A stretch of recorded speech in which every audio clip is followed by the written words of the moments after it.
Hi, this is Rubel from Tech Review. Today I am going to show you how to fix network error code 0x800704f8 in Windows 11 24H2. To fix this error, click on the Start menu, type gpedit. After appearing the Edit Group Policy, click on it. Under the Computer Configuration, double-click on Administrative Template, Network, Landman Workstation.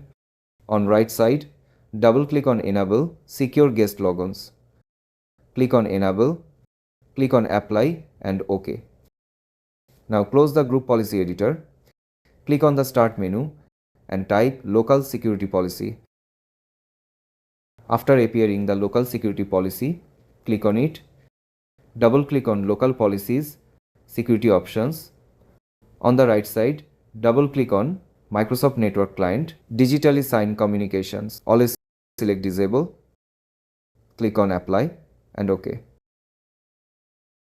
Now, double-click on Microsoft Network Client, Digitally Signed Communications if server agrees.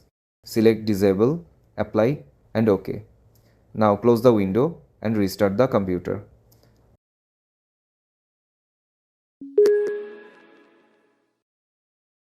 After restarting the computer, hope your problem is solved. Thanks for watching this video. Hope you like this. Please do subscribe my channel. Also give a like please. Take care.